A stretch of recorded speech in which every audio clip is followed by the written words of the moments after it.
Welcome out there. My name is Laolu Akonde, and you are on to Inside Sources. But first, my take for the week, entitled What a Nigerian Can Do versus the Striving of Our Statehood. There's a dilemma when you see our struggle as a people and as a nation, especially with our governments, and you compare that to the excellent feats recorded at home and abroad by many of our competitors. Let us take the doctors, for instance. Doctors trained in Nigeria are part of an outstanding healthcare delivery system in many countries abroad. We have names like Dr. Oluyinka Olutoye, who achieved the rare surgical feat operating successfully on a fetus in Texas, and Dr. Phil Uzua, who leads one of the biggest healthcare organizations in New York, both of them in the US. There was in fact an acknowledgement by a former US president who said that Chicago healthcare can't possibly be what it is today were it not for Nigerian doctors. But what is the situation with our healthcare delivery here at home? At best, it's a massive struggle. On the literary front, there are at least two Nigerian writers, Chinua Achebe and Wole Soyinka, not to mention the more recent Chimamanda Adichie. They lead the literary world. In fact, Achebe's book, Things Fall Apart, has been translated to several foreign languages and considered among the top 100 books of the last century. Wole Soyinka won the Nobel Prize for Literature.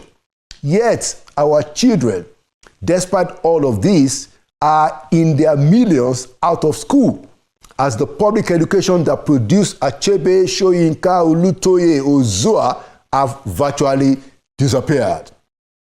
Now, there are tons and tons of Nigerians with similar outstanding records at home and abroad in various fields of human endeavor.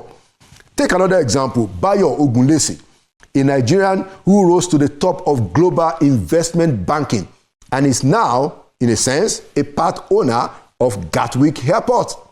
Yet, as a nation, we've had political leaders who mesmerized and fooled us, often with such grandiose projects such as Nigeria Air, which turned out just a makeover of Ethiopian Airlines. And that was after we practically ran down the previously illustrious Nigerian Airways. So we see one of the most definitive collective indictments of our existence in how we govern ourselves and the mediocrity that we have tolerated in many facets of our public life. Let's take a recent example. The way we ran down publicly procured oil refineries in the country and bungled every effort and an attempt to rehabilitate them in the last 2 decades. This has left our people with a lot of untold hardships and experiencing the crisis of fuel importation and a grotesque subsidy by an oil-producing nation. While we all watch our refineries go to naught in the last 2 decades, especially, just one of us, Aliko Dangote, has built the world's largest refinery in this country in much less time. He did it with less than $6 billion, according to him. Compare that to how much we have spent on turnaround maintenance of the refineries that are not working in the last 2 decades. Over 25 billion, according to the House of Reps. Yet, none of our refineries are working right now. But the private Dangote refinery, built at less cost in less time, is now up and running. So, we can congratulate ourselves, but it's also a shame it comes together, ironically. So, as we celebrate the Dangote refinery as a proof that Nigerians are well and able to do great things, and as we encourage ourselves that Nigeria can't possibly fail with citizens made up of such stellar stuff like Dangote, let us also realize that we can no longer leave politics in the hands of our politicians anymore. Imagine how quickly we can resolve the problems, many of our challenges, if and when we get the critical mass of well-meaning Nigerians involved in our public life and in our national life. Just imagine. There's only one way to change this. No more sit-down look, no more political apathy, especially from people in the middle class. We must oil our politics with accountability and transparency. We must take the fight against corruption seriously. EFCC must remain fired up, ICPC too, and all of our enforcement agencies. We must end the impunity which continues to deny us the righteousness that exalts a nation. We must start doing it now. If we wish to make Nigeria great, just like we have seen the greatness of several individual Nigerians before our very eyes. And there you have my take for the week. Inside Sources. We'll be right back. Welcome back to Inside Sources. This week, we are dealing and we are digging deep, delving into the issue of fuel subsidy in Nigeria and the impact that the Dangote Refinery might have on the situation. And to discuss this with me, I have two eminent Nigerian journalists and practitioners in the relevant industry. I have joining us from London, Mr. Hector Igbiquibo. Hector, you are welcome to Inside Sources. Thanks for having me. Okay. And also we have the publisher of Nairametrics, who is also an active player in the sector, Mr. Ugochukwu Obichukwu. Ugo, you are welcome to Inside Sources today. Thanks for having me. All right, thank you. So let's start with Hector. Now, Mr. Dangote has been quite outspoken on some of the challenges and the seeming pushback that he had, when he was building the refinery. He actually did say last week in the Bahamas at the Afrexim AGM that he had a lot of pushback from Western financial institutions and also from the Saudis, who felt that he couldn't put it up. What's your take on that? Well, my take is petroleum subsidy has become a conundrum. Yeah. So if you have someone go ahead, who wakes up one morning and decides to build the largest single train refinery in the world, it challenges whatever stories they've been peddling. NNPC alone in the last 10 years or thereabouts has spent over $12 billion doing turnaround maintenance on its refineries, and yet cannot produce a liter of petrol. But someone comes along, a single individual, and he has built the largest single train refinery. So what do you expect these people to do? So speaking specifically to what Dangote has to say, it should boggle the mind. It should make you ask questions. How come nobody at the NNPC is being held to account for money spent on turnaround maintenance?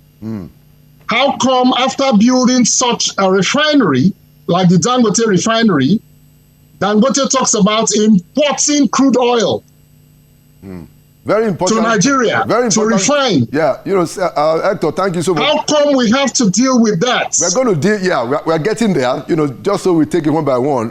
Thank you for the opening comments. So I go to Ugo.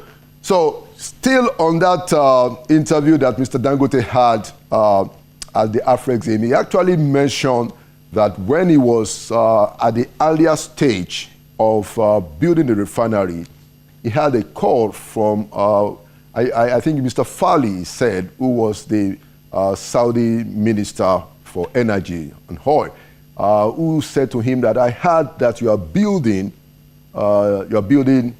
this refinery. Has came, according to Dangote, that, what's the capacity? He says it's 650,000. And then the guy said to him that his advice to him is not to do it. So just to put the question to you also, Ugo, what's your take about some of those resistance that Mr. Dangote talked about, and what's the significance of this? Ugo, please. One of the things that really got my own attention in his interview with the lady from, I think it was CNN, was a statement that he made. And he said clearly that, look, how it come Africa hasn't had a refinery in about 35 years or so. Africa hasn't been able to develop a new refinery. And it's suggesting that maybe it sort of favors Western governments or foreign countries to have Africa remain the dumping yard or maybe the major importer of petroleum products. And of course, you also have to juxtapose it with the fact that Africa actually has most of the crude oil deposits globally. But I kind of look at it differently, and Laolo. To me, we always have to remember that global trade is all about exports and imports, it's all about trade balance. Every country around the world is trying to have a positive trade balance. And to that extent, we're in a very competitive world. And so if African leaders don't understand that capital market or the global market economy is all about competition, and when you're in a world where competition is what determines who wins, nobody's going to come and tell you what to do. Nobody's going to give you a sound advice, in quote, or nobody's going to wait for you to develop your own capacity. So you have to develop your capacity yourself. And that is the mindset change that African leaders need to have. And I guess that's probably what Dangote is also trying to say. You're not going to expect Western leaders to fund you to build a refinery. Where would they export their own petroleum products to? They're not going to export it anywhere. They want to export to you. So what is important is that you should build your own capacity so that you can meet your own domestic consumption, and then you're also able to export. That is what is very important here, and that's the message for me. Thank you very much. All right. So let's take it. Let's take the issue up. Let me go to Hector now. So the question of what is going to be the significance and the impact of a local refinery in Nigeria, and to the issue that I think Ugo had mentioned, that now, so are we going to have is there going to be a supply of local crude? What do you think is going to happen, Hector? And what I wanted you to do, based on your own knowledge of how the industry and the system operates, can we have some kind of a prognosis of the impact that a local refinery, a private refinery, might have in terms of offering some solace to the Nigerian consumers? Hector. In terms of supplies, perhaps we can benefit from the elimination of cost of freight on international waters. You may recall that the last time we spoke, I told you I've been covering energy now for almost 30 years, and I do not recall us having a coherent energy security strategy as a country.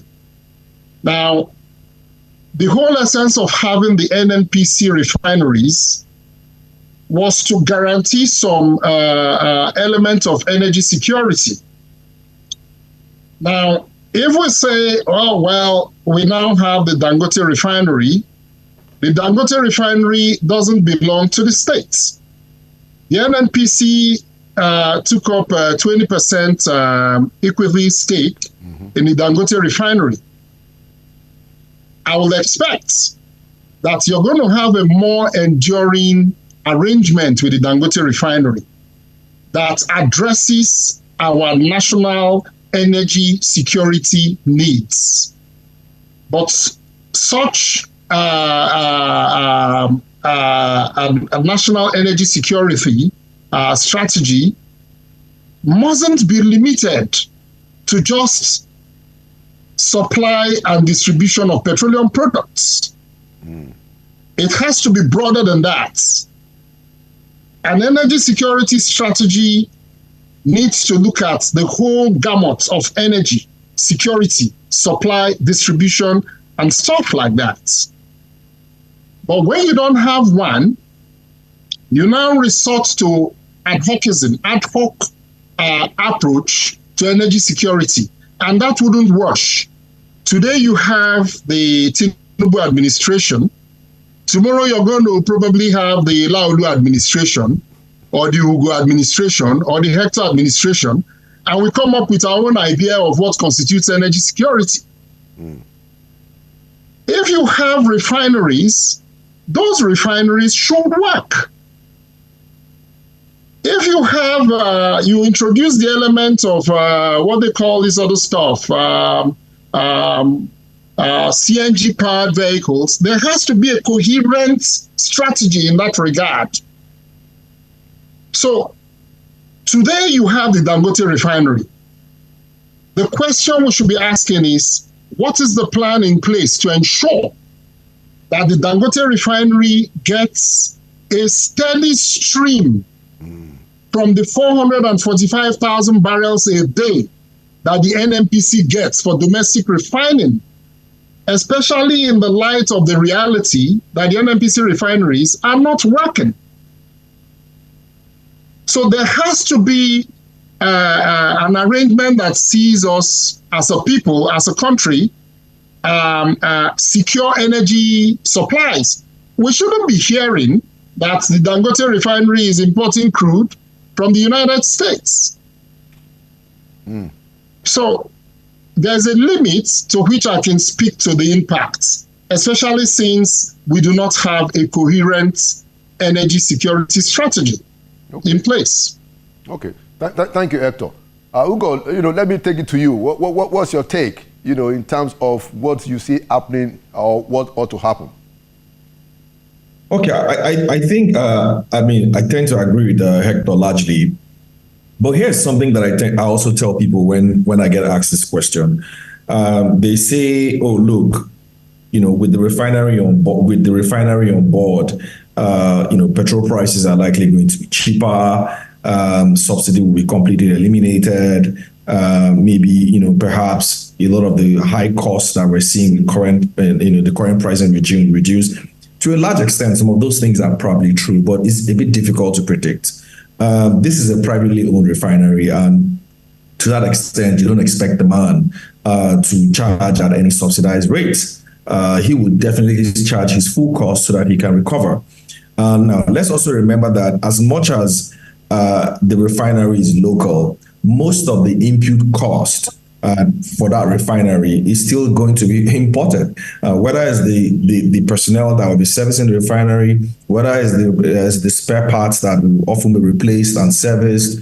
Even the crude itself, like Hector just mentioned, is also being imported. And so a lot of the breakdown of its cost still has foreign components in there. And so it's quite unlikely that you might see a substantial amount of savings to the end consumer. Nevertheless, even if we get a 5 to 10% savings, it's still better than what we currently have. Interesting. And we are coming to the issue of subsidy, but just one more thing before we come to that. I wanted to ask, and I'll start with Hector. So Dangote has been able to build this big refinery. I think it's said at around $5 billion or thereabout, Now, and we've had, as a government and a people, to what you said, a social contract in which, government government had its own refineries and NNPC and all of that. We couldn't fix the refineries for donkey years. Somebody has built a refinery in record time, I imagine. Therefore, I want to put it to you, and I'm going to start with Hector, and then I'll go to Ugo. Do you think the idea of privatizing the refineries is a good idea if you look at what Dangote has done? Or what will you say to the idea of how do we make these things truly effective? If Dangote has been able to build a refinery and we couldn't even maintain 4 refineries for decades, does that bring back the issue of whether we should actually privatize this thing? I'll start with you, Hector, and I go to Ugo. When you privatize, the entity that has bought it does not owe you social services per se. They owe their shareholders. They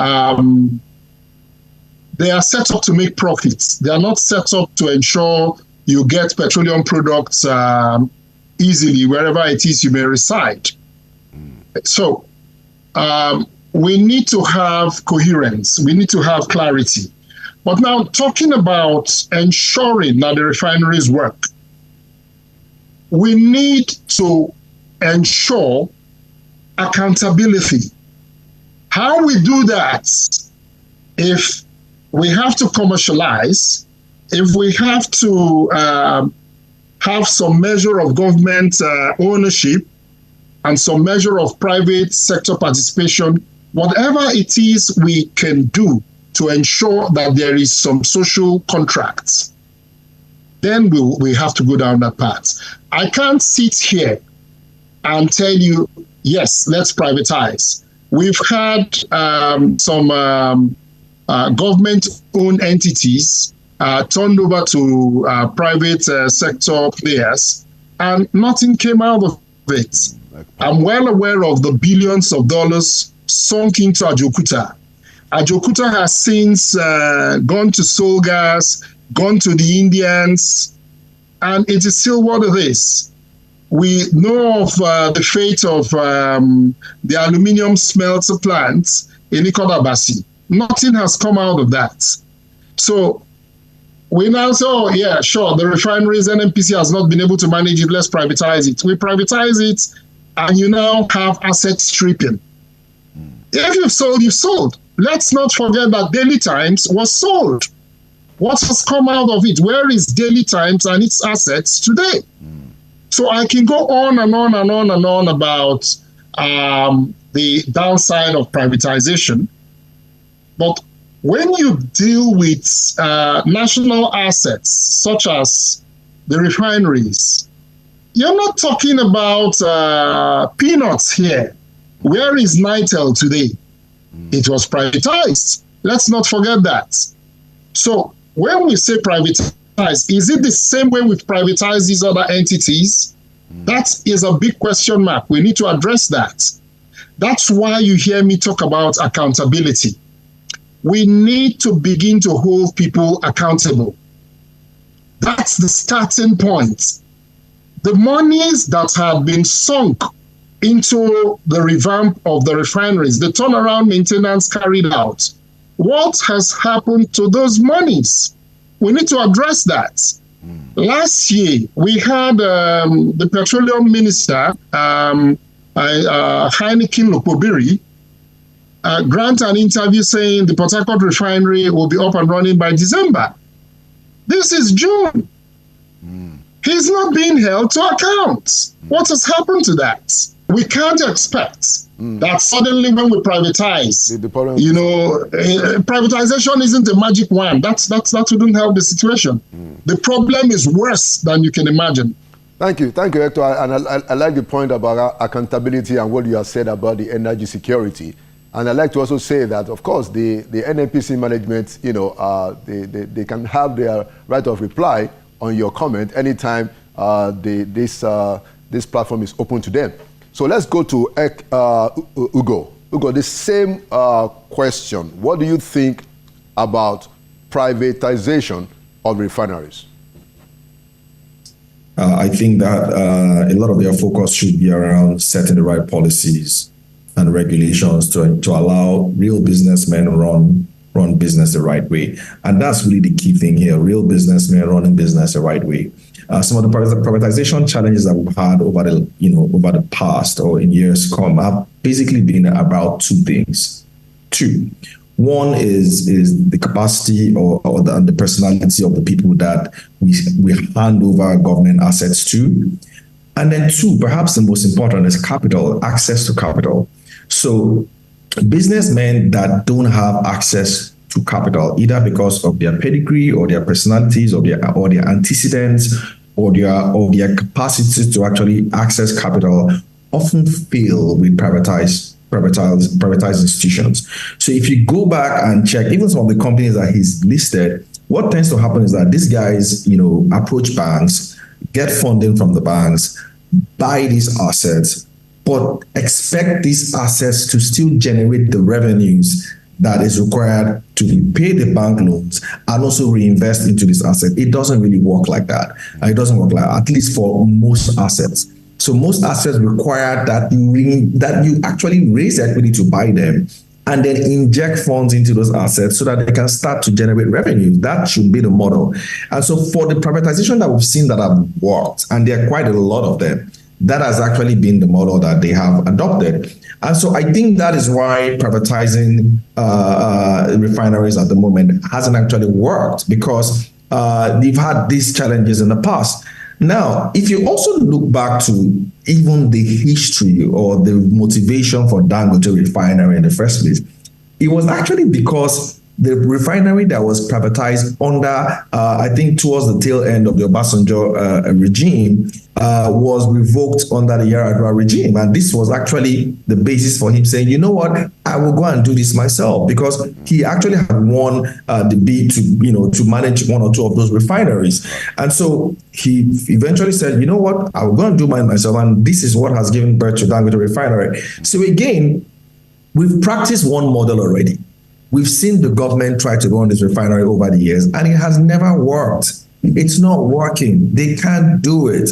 One, they don't have the capacity to do it. Two, they don't have the funding to do it. So what you're seeing now is funds that are being appropriated from a very limited funding space that we have as a country. And then these funds are actually being squandered. So there is no point doing it again. You've mentioned the Ajaokuta Steel. It's the same thing. When you have government all around it, it just doesn't work. It will not work. You have to privatize it, but you have to privatize it the right way.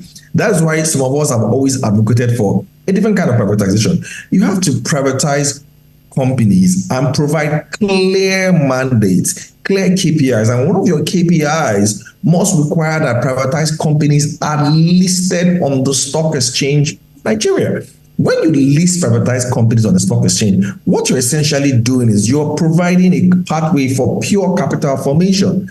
Those companies can generate capital from a stock market. They are transparent because we can see what they are doing. You can see their revenues. You can see their expenses. You can see their board of directors. You can see their shareholders. You can see who really owns these companies. It gives them access to a global market, not just a Nigerian market. You also even give them access to a debt market. And so there is pure compliance all around the way. But when you privatize and you give it to one man who we don't know where he's getting his money from or who his backers are, then you start to have all these challenges. Thank you, gentlemen. Last question, and we wrap it up. And I'm going to start now with Ugo so that we end with Hector. Fuel subsidy. Now, if you look at the dynamics of the market, you know, the landing cost and all of those economies, it seems that fuel in Nigeria ought to be charging a price more than what is going on. And then secondly, some of the Bretton Woods institutions, I think specifically IMF, has said that indeed the federal government has resumed the payment of subsidy. So I want to ask you, and I'm going to start with Ugo now, and then we go to Hector. Are we still paying subsidy or not? As an expert, you know, what's your view? And please don't dodge this. Don't dodge this question. Ugo, you first. To be honest, there's nothing to dodge here, Lauli. I think it's pretty clear. If you listen to the government, official commentary is that it's muted. And then if you listen to some aspect of the government, they will tell you there was no provision for fuel subsidy in the current year's budget. But we know that has always been the case. Fuel subsidy has always been through the NNPC. And NNPC have always been the one that have subsidized fuel in the past. And I'm sure maybe Hector can provide more insights there. But if you ask me from my vantage point and from our own analytical standpoint, and based on the numbers that we've seen, and based on the people that we've spoken to who understand, the business of petroleum imports and pricing, they will tell you that there is no way categorically that fuel prices are not being subsidized today. There's no way. Of course, just like you mentioned, the World Bank has also alluded to that. So it is clear that fuel subsidy is being fuel is being subsidized today in Nigeria. despite the fact that we have not gotten any official confirmation yet. But like I just mentioned, I think all you need to do is follow the numbers. When you follow the numbers, I think you pretty have your answers, and there's just no point waiting for the government to come here and tell you. You know the answer already. It is being subsidized. It is being subsidized. That's what I think too. But let's hear what Hector has to say. Hector, last word. Follow the number. Just follow the numbers. The World Bank has said you'll be spending anywhere around 5.4, 5.3 trillion on subsidy. The government of the day can skirt around it all they want. But you see, you can't expect to import petroleum products and not incur costs. When you import, you're not paying in Naira, mind you, you're paying in USD. Unfortunately, when you sell at the pump, you're selling in Naira. You have no control over the exchange rates. And the whole essence of setting up the PPPROA, the Petroleum Products Pricing and Regulatory Agency, was to guard against the volatility in the international markets, that's of petroleum products pricing, to shield the consumers from that. But when you are being sworn in and you announce flippantly, I dare say, that subsidy is gone, without putting in place any measure to protect the consumer, then you've exposed Nigerians to that volatility in international pricing. You have no control over the international pricing mechanism.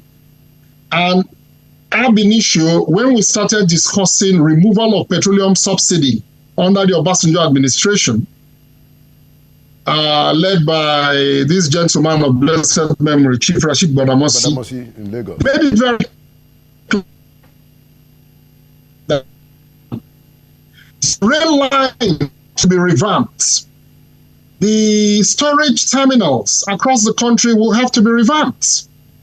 The pipelines that take products to those storage terminals will have to be revamped. Subsidy removal was to be predicated on domestic refining, not import-dependent supplies. When you place subsidy removal on imports, you've killed industries, you've killed local businesses. Prices can only continue to go nuts. So if it's petroleum subsidy, it is back. It's on rice, and it can only go up. The Dangote Refinery cannot solve the problem, because the Dangote Refinery will continue to pay for crude oil in USD. They are not going to pay for crude oil in Naira. The question you should be asking yourself is that in a period like this, how come the NNPC isn't allotting all of its 445,000 barrels a day to the Dangote refinery for domestic refining?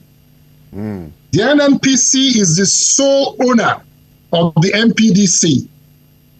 The NPDC produces anywhere around 200,000 barrels. Why is it convenient to export crude oil when you have a facility like the Dangote Refinery up and running? If you export refined petroleum products, you make more money than if you are exporting crude oil. So I told you earlier when I started my presentation that you have a group of persons who are benefiting from the status quo. And they will do everything within their power to maintain the status quo. So petroleum subsidy is back with us, and it will remain with us like white on rice. Thank you so much, Mr. Hector Igbikwibo. the publisher of Sweet Quid Report, and also Ugochukwu Obichukwu, the publisher of Nairametrics. Thank you both for coming to Inside Sources. Thanks for having me. Thank you. Thank you. Thank you, gentlemen. And there you have it, okay. Inside Sources. We'll be right back. Welcome back to Inside Sources. Today I have another very formidable Nigerian politician. He was a member of the House of Representatives between 1999 and 2007. You know, you remember that 1999 was when we started this fourth republic that is now 25 years. And is the current Deputy National Organizing Secretary of the ruling APC. I'd like to welcome Nze Chidi Duru to Inside Sources. Thank you, Mr. Lanlu Akonde, for inviting me, and I look forward to the interaction with you and your audience. Thank you. Thank you. And, you know, just about now, we are still in that mode of having, you know, civilian democracy or civilian rule uninterrupted for 25 years. You know, a couple of days back, the president gave a speech on June 12th. That was a big event. So I wanted to ask you, as you know, to kick off this conversation, that if you look at, you know, what had happened between 1999 up to now, and interestingly, you were a member of the House of Representatives in 1999. Between now and 1999, 25 years ago, do you think that we have been able to deliver the best, you know, for ourselves? Do you think the political elite, of which you are an important member, have been able to deliver the democracy dividend optimally to the Nigerian people? I would like to say that the fact that we've had an uninterrupted 25 years of the democratic experiment in Nigeria is on its own a win for the country. In the sense that embedded in democracy, of course, as you know, is the fact of the conception of the thought around it that it is for the people. The government is by the people, and what the government will always do will be for on behalf of the benefit of the people. And that's where the notion of the dividend of democracy comes into being. Right. And the fact that we can sit here and talk about it essentially also shows that progress has been made in the last 25 years. I do agree also that the fact that we've had uninterrupted civilian rule for 25 years, as a matter of fact, it's even a first in our political history. It's not a mean achievement at all.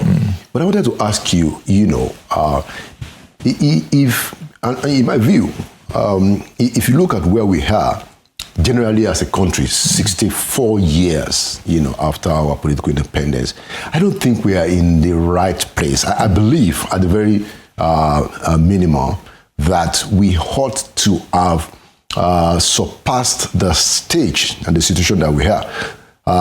There is palpable hardship in the land, and I don't think necessarily this is a problem of a current administration, even though they have to take responsibility for what is happening now. The question to you, Nze Duru, is, do you think the Nigerian political elite has taken sufficient responsibility for some of the failures and the wasted opportunities that this country has suffered in the last 64 years? I will always say that it is not for the political elite to take responsibility. I believe that it is for the citizens to hold the political elite accountable, because in the first instance, they put us there and they elected us.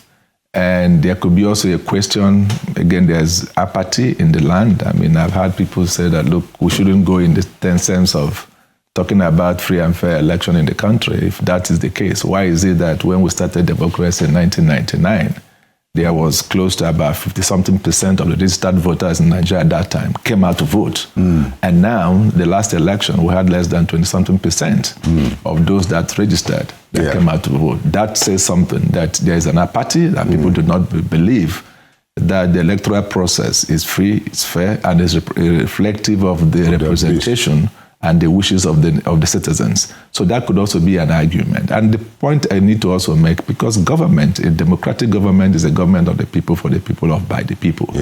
It inherent in it is the assumption that the mandate of the political elite will always be derivable from the votes of the citizens. So what would then happen for us to get to that point, and in my advocacy, that it is not for the political elite to judge themselves or rate themselves, it is for the citizens to be able to do that. It is important to go back to what happened in 2000, 2001. And Nigerians would not remember this. And it is actually at the time that the government in place at that time undermined the Constitution of the Federal Republic of Nigeria in a more substantive manner, and for which Nigerians have not recovered from it. And I'm happy and I'm glad to hear and read in the papers that the current Attorney General of the Federal Republic of Nigeria have instituted a case against the 36 states of Nigeria and the FCT to ask for what we consider to be autonomy at the local government level. It was then that the then president, Olusegun Obasanjo, undermined the Constitution of the Federal Republic of Nigeria in a very substantive manner by amending in his own way, if they would like to use that word, invidiously invading the Constitution of Nigeria by making it impossible for elections to be held at the local government level. The tenures of the local government, chairman of local government and councillors were up to 2000 and 2002. And then for reasons that we understood that was very political, engaged the political actors and presented to them that it was practically impossible to hold elections at that level because the INEC register was not updated. Members of our political party at that time, we were all in PDP. There was no APC at that time. Opposed it. The party in APP opposed it. But then he took a recourse to the regional politics and informed his constituency, which is the Southwest, that look, because he's not in Abuja, he's not welcome with, it's not because he doesn't have a state in the Southwest that was for PDP, and on account of that is beginning to lose influence. It's being touted as not having the required gravy to be able to do a few things and all that. And then he convened a National Council of State meeting. At that point, he presented the picture that we couldn't hold the election because of the lack of updating of INEC register. Under the National Council of State meeting, a decision was now made to postpone the conduct of elections at the local government level. And that was a fair compromise. Whereas the Constitution was very specific with the end of the tenure of the councillors and the local government election in the 774 local governments in Nigeria. An election ought to be held to re-elect or elect new officers to occupy that office. And that was not done. And then we now begin to see what we now call interim executives in the local government and councillors appointed by governors and all that, and the rest is history. Thank you for that important analysis, because of course, so Nigerians are one of the things that Nigerians have to be the growing hardship of the day is the issue of the increase in the tariff and all of that, ban here and ban B and all of that. But the question I wanted to ask to you, as you bring up this important issue is that, so it's your party that is in government, and they control the regulators. They actually, put people there. So what is going to happen? So I see that you put on your hat as a citizen and made very important point. But what's your role? What's the role of the APC in advising the ministers or the president? Is there an interaction? I remember that during the Buhari administration, there was a tripartite committee of the presidency, the National Assembly members, and the party. Now, which was where such issues are discussed. I wanted to ask you, Uze Chidi, so how do you hear this, your very important view as a member of the National Working Committee of the APC, in a way that can change the situation for Nigerians? I do agree. Is our government, and the Minister of Power is also a member of our party. And I also know as a fact that in the last few weeks, there had been interface between the ministers in reporting to the Nigerians what they have been able to achieve in the last 1 year. And there's also an evaluation that is currently ongoing within the executive branch of government to determine the efficacy and how effective the ministers have been in the discharge of their responsibilities. And this is one area I believe that will come up to the fore to be able to access and measure the competence of each of the ministers, in particular the Minister of Power. But having said that, you must also understand that a regulator should by all means be insulated from party politics, must be seen to act in an objective manner within the ambit of the law that set it up. And our worry and the worry of the party is in the hope that the regulator in itself had not been captured by interests that are embedded in the power sector. In my view, knowing fully well the Power Reform Act that was become a bill of the National Assembly that was assented into law by Mr. President Olusegun Obasanjo then, I'm very clear in my mind that there are certain deliverables that the players in the industry, particularly those who bought into the sector, were meant to have delivered. Those who bought the discos who bought the Gencos were meant to have delivered. And without even further interrogation, I can say without equivocation that that had not been delivered. If you know that in the 2000, that these same discos were bailed out by the federal government, when federal government granted them a loan to be able to subsidize most of the engagement that we are involved in. And that became a lot of inquiry by the public and by members of the National Assembly. That is surprising to me that at this time we are talking that the government is owing them a debt of close to 3-something trillion, for which our Minister of Finance is now beginning to think of how do we set up an instrument to be able to offset that bill. That sector deserves and demands an inquisition, a lot of looking into. So you don't agree, Chidis, I'm sorry for interrupting you. So you don't agree with the assessment of the regulator and the minister? I do not agree. And I know the law. The law. I'm one of those that passed the law. I know the content of the law. And I believe that with deep dive into it, Nigerians will come to see that that sector needs a further review. Okay, all right. Very, very important observation, and I like your insight into these issues, because a lot of these things, the Nigerian audience require, a bit of more understanding, and I'm glad that you're giving quite useful insight. Let's move to politics, before our time is fully spent. So now. We've had quite a few things, of a few renditions of what actually happened in 2022 APC presidential primary. We remember, of course, that the former chairman, Senator Abdullahi Adamu, announced that there was a consensus candidate, and of course that didn't pan out. There was a presidential primary, where President Tinubu emerged. And then, of course, we've had other narratives of Senator Adamu had all the right to support a presidential candidate from the North. You were a member of the National Working Committee of APC then and now. Tell us what happened. What's your own perspective about what happened in the 2022 presidential primary? I think it was politics at work. And I believe that the NWC of the party rose to the occasion. There were men within the NWC that felt that as the conscience of the party and as the executive arm of the party that is charged with the responsibility of executing and delivering the mandate of the National Executive Council, which is the highest organ of the party. Right. That NWC must be seen to be fair to all manner of people and must be seen to be impartial.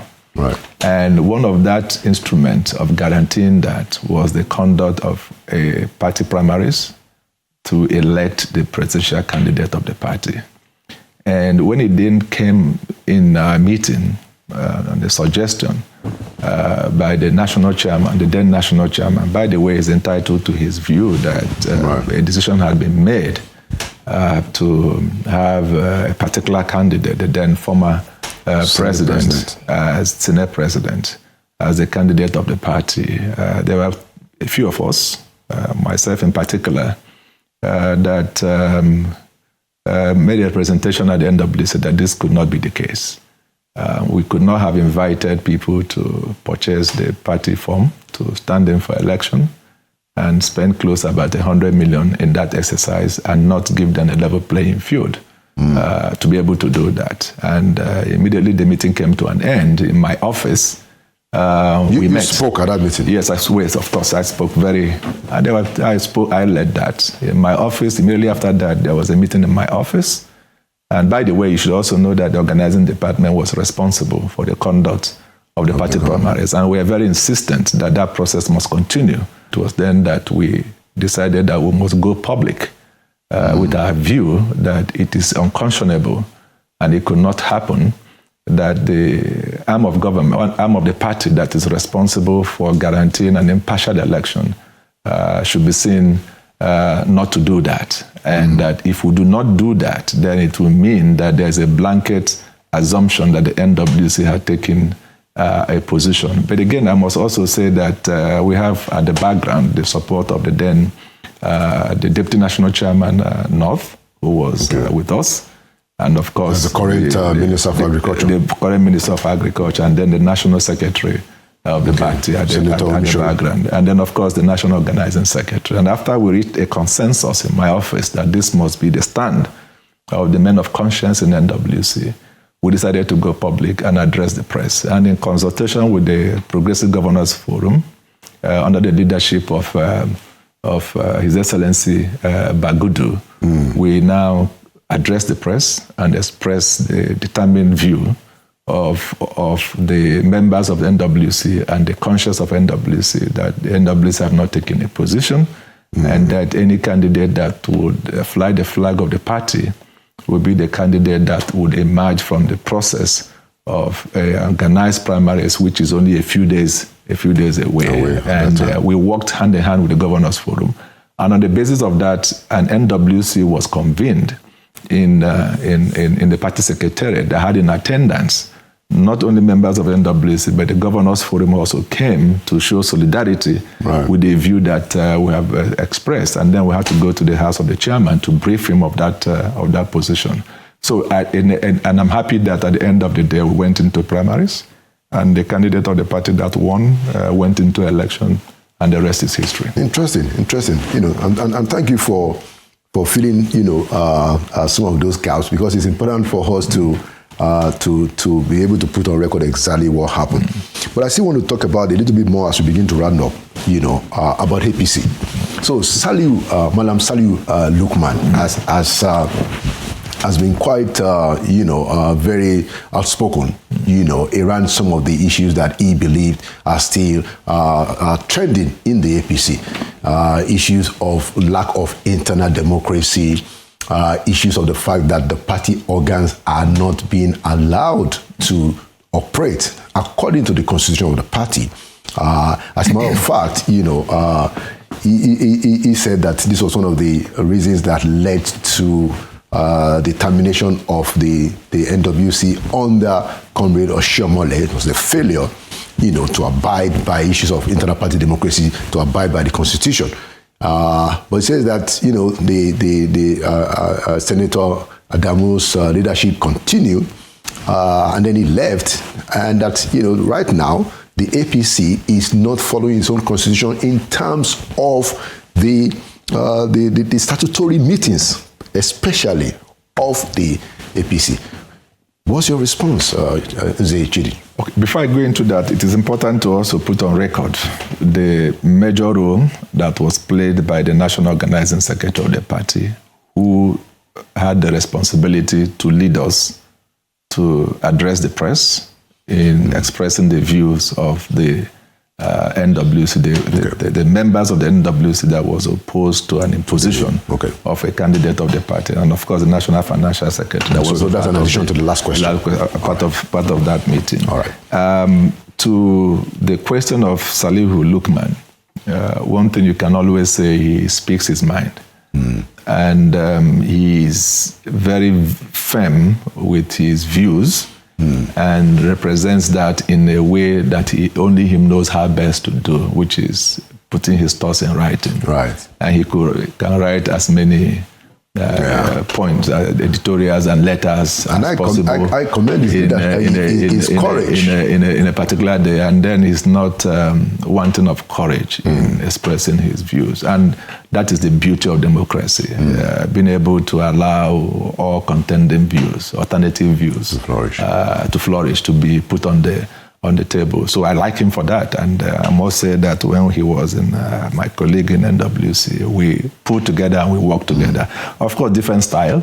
Right. His style is different. But you just mentioned his name. That's part of the people that were conscious. So his style is different, and my style is different. And I would like to think that we are now at that point in NWC where most of the views is expressed and held, are being talked about and are being discussed. It's not for want of the desire of the current leadership of the NWC under His Excellency Ganduje to implement that. But again, there are a number of things that have been taken into account. We have to take into account how is it possible to deploy the logistics to hold this meeting. But again, I also understand that the Constitutional Party says it's a matter of shall, it's not a matter of option. And I believe that sooner than later, the views that are being expressed and what needs to be done in accordance with the Constitution of the party would be done and need to be done in the shortest possible time. Excellent. Thank you so much, Nze Chidi Duru, for your contributions and for coming to Inside Sources. And thank you for your service to the country.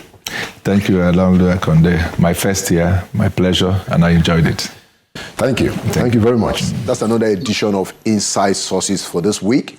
Like we always say, we believe in Nigeria, and we believe Nigeria will prevail. That is why we are here. Hashtag Nigeria will prevail. And my name is Laolu Akonde. By the grace of God, I'll see you for another edition of Inside Sources next week. Thank you for watching.